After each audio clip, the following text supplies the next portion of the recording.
como se fosse um desejo carnal. A vontade de pecar, a vontade de errar. Quando a gente tem um pecado de estimação, é difícil se livrar dele, então toda hora está meio à tona, você quer voltar, pensa que não tem problema, é sempre muito normalizado. Só que a gente precisa ter esse domínio dos nossos desejos, porque quanto mais a gente peca, mais a gente se afasta de Deus. Aí você fala assim, Heloísa, tá, mas você falou de promessa, o que tem a ver o desejo com a promessa? Porque Deus não me revelou nada. Ele me entregou o ministério. Ele não falou se eu ia ser pastor, se eu ia pregar, se eu ia cantar. Só que acima de qualquer dessas promessas, acima de ministério que foi entregue ou revelado, há uma promessa que foi feita para todo mundo e toda a população, que é a vida eterna com Cristo. Glória a Deus, aleluia. Então você pode não ter recebido ainda um ministério ou ter sido, Deus revelou para você se você ia pastorear, liderar, pregar, cantar, trabalhar na cantina, ajudar a recolher oferta, limpar a igreja. Ele não revelou ainda, mas há uma promessa que ele já revelou para todo mundo, e a promessa continua de pé. É a vida eterna com Jesus. Só que já pararam para pensar quantas pessoas e quantas vezes nós mesmos não negociamos essa promessa que está clara e explícita na Bíblia, que vai acontecer por desejos que a gente tem aqui na terra e a gente não controla? Porque assim, na Bíblia diz que no céu não vai entrar pecado, só vai entrar pessoas que estavam buscando a santidade, estavam buscando se santificar e tudo mais. Aí tem muitas pessoas que pensam assim, mas estão falando há anos que Jesus vai voltar e ele nunca volta. Então eu vou continuar pecando e vivendo a vida do jeito que eu quero, porque aí quando eu estiver mais perto, quando eu estiver mais velha, eu busco e me arrependo. Só que assim, na mesma Bíblia fala que a gente não sabe o dia nem a hora. Então talvez ele volte amanhã, semana que vem, daqui 10 anos, a gente não sabe. Só que o problema é que a gente continua satisfazendo os desejos, pensando que um dia isso não vai acontecer. Assim como acontece quando Deus entrega o mistério, Deus entrega a chamada, Ele revela alguma coisa. Eu já presenciei isso, gente que falou assim, Deus me revelou que eu ia ser pastor.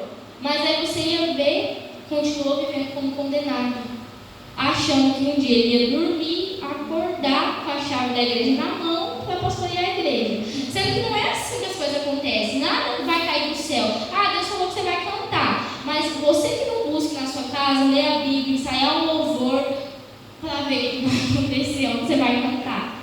Então, a gente precisa, irmãos, focar mais nas coisas de Deus, naquilo que Ele promete, naquilo que Ele entrega, do que em desejos passageiros que a gente tem.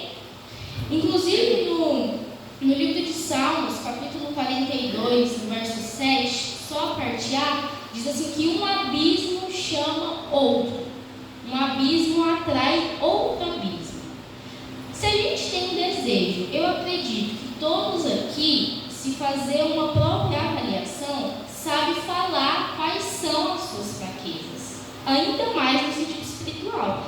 Eu sei dizer coisas que eu sou mais frágil, que às vezes o irmão Lucas não é, e ele sabe dizer as coisas que ele é mais frágil. Então todos aqui, se fizessem uma avaliação, iriam poder dizer, mas eu tenho dificuldade de superar isso, eu tenho dificuldade de vivenciar isso, eu tenho dificuldade de acreditar verdadeiramente nas promessas do Senhor. Resumindo, todo mundo tem as suas dificuldades.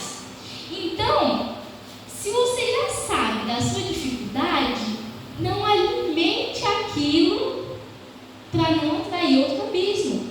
Assim, eu vou citar um exemplo, como uma pessoa que tem dificuldade com álcool, não consegue controlar o quanto bebe, se vai beber ou se não vai beber, então acaba fazendo sem controle. Será que é conveniente essa pessoa estar no bar todos os dias? Ela mesma sabendo que ela não consegue se controlar quando bebe bebida. E ela quer superar. Eu estou falando de pessoas que querem superar. Será que bate estar no bar todo dia, sendo que você prometeu ao Senhor que iria superar o álcool? Então, um abismo atrai outro abismo. Tem muita gente que fala assim, mas é que eu não tive tempo para o Senhor hoje, porque o meu dia foi corrido, eu não consegui ler a Bíblia, eu não consegui orar. No meu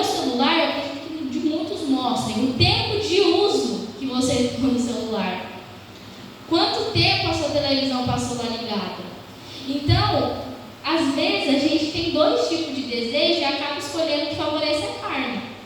Só que também no livro de Gálatas, capítulo 5, fala muito sobre desejo, sobre a vontade do Espírito, sobre ser guiado, enfim, fala muitas coisas. Eu vou achar aqui e vou ler com os irmãos alguns versículos salteados que dizem muito sobre isso. Gálatas capítulo 5, no verso 1 já diz: para a liberdade foi que Cristo nos libertou. Permanecei, pois, firmes e não vos submetais de novo a jugo de escravidão.